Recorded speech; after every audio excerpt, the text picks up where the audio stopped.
인간이 물질이 부족하면 결핍에 시달리죠. 그걸 가난이다 이렇게 부르는데, 제가 어제 컴패션에서 이 가난을 정의한 것을 말씀드렸습니다.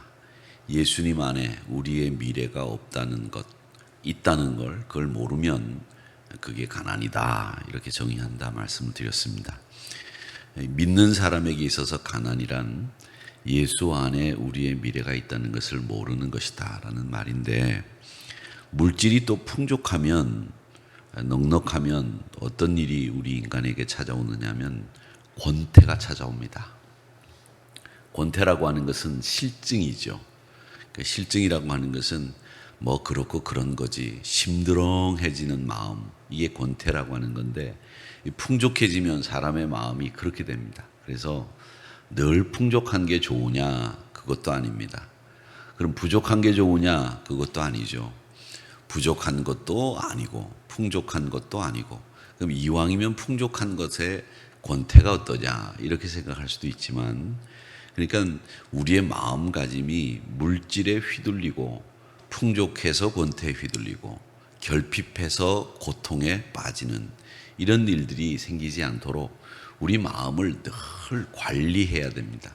마음을 관리하지 못하면 마음속에서 어떤 일이 생기냐면 미움이라는 녀석이 막 올라와요. 그래가지고 다 미워.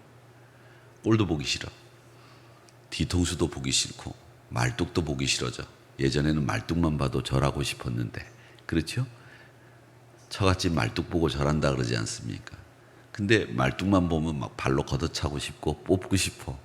이런 마음이 생기고, 또 어떤 경우에는 괜히 좋아. 그래서 허불쩍 해갖고 입을 벌리고 침을 질질 흘리고 다닌다는 거죠. 여러분, 어떤 게 좋겠습니까? 다 안 됩니다. 우리 마음을 잘 관리해야 되고, 물질의 결핍과 풍족 때문에 우리의 마음이 움직인다면 그 마음은 보통 마음, 그냥 사람들의 마음일 뿐입니다.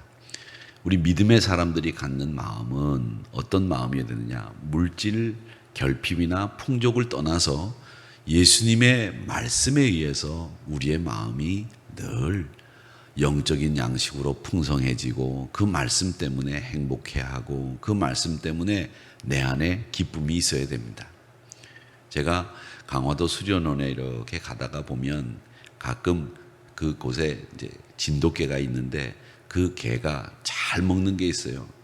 얘가 진돗개인데도 좋은 걸 사다 줍니다. 오리로 이렇게 믹스가 돼가지고 치즈가 들어있고 뭐 이런 거를 갖다 주면 잘 안 먹어요.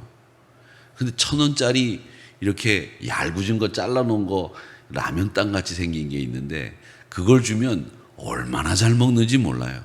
그 녀석이 강화도에 있어서 촌놈이라 비싼 걸 먹어보지 못해서 치즈나 오리 같은 걸 못 먹는데, 그걸 파는 데가 딱 한 군데 있어요. 제가 거기 가서 그걸 사가지고 그 녀석을 주려고 가지고 가는데, 거기에 카운터에 있는 분이 제가 목사라고 그랬습니다. 제가 목사입니다. 저기 하누리교회 목사입니다. 했더니 아 그러시냐고. 그 다음부터는 제가 가면 정월초하루예요. 목사님 오셨냐고 막 이렇게 인사를 하고 그러는데, 이제 그분이 하루는 입이 이만큼 나와가지고 있어요. 내가 가도 인사도 뭐 제대로 하는 둥 마는 둥. 그 나한테 화가 났나? 그 내가 뭐 저 사람한테 화낼 일을 한 것도 없는데 왜 화가 났나 싶어가지고 계산하면서, 집사님 왜 화났어요? 오늘 기분 나쁘세요? 그랬더니 아 목사님 어떻게 제 얼굴을 그렇게 잘 파악하셨네. 뭐 파악하거나 말거나 입이 이만큼 나왔는데 그것도 모르면 둔재지 뭐. 그래가지고 얼굴에 그렇게 다 써져 있네요. 그랬더니 뭐 때문에 그러십니까? 그러니 사람 때문에 그런데요. 그런 데서 만나는 사람들이 아마 자신을 힘들게 했겠죠. 여러분, 그래서 제가 뭐라고 얘기했느냐면, 사람 때문에 힘들고 사람 때문에 좋아하고 그게 우리 마음인데, 그거보다 집사님의 마음속 깊은 곳에 예수님이 주시는 기쁨이 솟아나와야 그런 것에 휘둘리지 않을 수 있습니다. 제가 그렇게 얘기했더니 목사님 때문에 위로를 받는다고 결국 제자랑이 되고 말았는데, 어쨌든 그렇게 우리 사람, 저도 그렇고요. 우리 사람이라는 게 이 외부 환경에 사람 때문에, 물질 때문에, 그 주변의 환경과 여건 때문에 우리 마음이 자꾸 이랬다 저랬다 하는 거죠. 그걸 최소화할 수 있는 우리의 마음 관리, 이런 것들이 필요한데, 오늘 말씀에 보면 뭐라고 얘기하는가 하면 하나님과 동행하는 제사장에게 주는 이야기입니다. 이 제사장이라고 하는 직분은 하나님을 향해서 이스라엘 백성을 대신하여 죄도 용서해 달라고 구하는 거고, 또 하나님의 축복도 백성들에게 내려달라고 이야기하는 중간 역할을 하는 사람이 제사장 아니겠습니까? 매일 반복되는 일을 시계추처럼 하는 사람이 제사장입니다. 다른 일을 할 여가가 없지요. 그렇게 하다 보니까 이 제사장이 어떻게 보면 권태, 단조로움, 일상, 이런 것에 빠지기가 쉬운 사람이었다라는 것을 오늘 이 말씀을 보면 알 수 있습니다. 그래서 아론과 그 아들들에게 그같이 행하여 이레 동안 위임식을 행하되 라고 되어 있는데, 이 위임식이라고 하는 말은 임무를 그에게 맡겨주는 의식을 위임식이라 그렇게 얘기를 합니다. 그래서 너에게 주어진 임무는 이것을 평생 동안 죽을 때까지 감당해라, 이게 위임식의 의미입니다. 그 위임식을 하게 되는데, 위임식은 성전 봉헌과 함께 진행이 된다, 이렇게 이야기를 하십니다. 위임식을 언제 동안 얼마만큼 해야 되느냐면 일주일 동안, 그러니까 7일간 진행하고 매일 수소 한 마리를 속죄제로 바치면서 그 피로 제단을 씻어내면서 위임식을 해야 되니까, 위임식을 하려면 소가 몇 마리가 필요하면 7마리가 필요합니다. 36절에 보니까 매일 수송아지 하나로 속죄하기 위하여 속죄제를 드리고 라고 되어 있습니다. 그래서 제사장의 위임식에는 매일 수송아지 한 마리씩 7일 동안 7마리가 필요하구나 계산이 나오는 거죠. 그런데 이 수송아지를 매일 한 마리씩 드리는 이유가 뭐냐 하면, 제일 먼저 정결하게 하기 위하여 라고 하는 겁니다. 이 말을 보면 우리가 어떻게 해석할 수 있느냐 하면, 수송아지 한 마리를 매일 정결하기 위해서 제단에 그 피를 씻어서 깨끗하게 한다. 이 말은 큰 사명을 감당하고 맡길 때 제일 필요한 것이 뭐냐라는 것을 우리가 알 수 있습니다. 여러분, 능력이 필요한 게 아니고요. 그리고 그 사람의 탁월한 기질이나 성품이 필요한 게 아니라, 우리가 큰 일을 하려면 하나님의 사명을 감당하기 위해서 필요한 것은 뭐냐 하면 정결함이라고 하는 것이 필요하구나라는 것을 알게 되는 겁니다. 여러분, 정결함이라고 하는 것이 우리의 삶 속에서 가장 하나님이 기뻐하시는 것이고 좋아하는 것이다라는 것을 우리가 알 수 있습니다. 성별된 사람이 하나님의 일을 위해서 위임을 받게 된다라는 거죠. 그런데 이 제사장의 성별된 일상은 사실은 매일매일 반복되는, 하나님 앞에 가서 백성들의 죄를 용서 구하고 하나님 앞에 가서 백성들에게 축복을 구하는 단조로운 일상이었다라는 겁니다. 6월절 속죄일 특별한 날도 오겠지만 대부분 익숙한 제사를 반복하는 삶의 연속입니다. 새벽기도회, 주일 예배, 일상적인 반복을 계속하는 삶이기 때문에 주님은 제사장인 우리들, 그리고 여러분들도 마찬가지고, 아침에 눈 뜨면 새벽기도 갔다 오고 또 눈 뜨면 교회 생각하고 매일 정오에도 기도하고 또 하루 저녁에 잠들기 전에 기도하고, 우리의 삶이 어떻게 보면 신앙생활이 가장 반복적인 일상적인 권태로운 생활이 될 수 있다는 겁니다. 그런데 여기서 특별하게 일상을 특별하게 만드는 방법이 있습니다. 그게 뭐냐 하면, 주님이 우리의 제사장이시니 우리에게 특별히 보이지 않는 손과 능력으로 우리를 매일매일 이끌어 주신다고 하는 이 의식이 없으면, 임마누엘의 의식이 없으면 여러분 삶이 단조로워질 수 있습니다. 그렇기 때문에 내가 제일 좋아하는 우리 주님과 같이 가는 길입니다 라고 생각해야 우리 삶이 단조로움에서 권태로움에서 벗어날 수 있습니다. 제가 말씀드리지 않았습니까?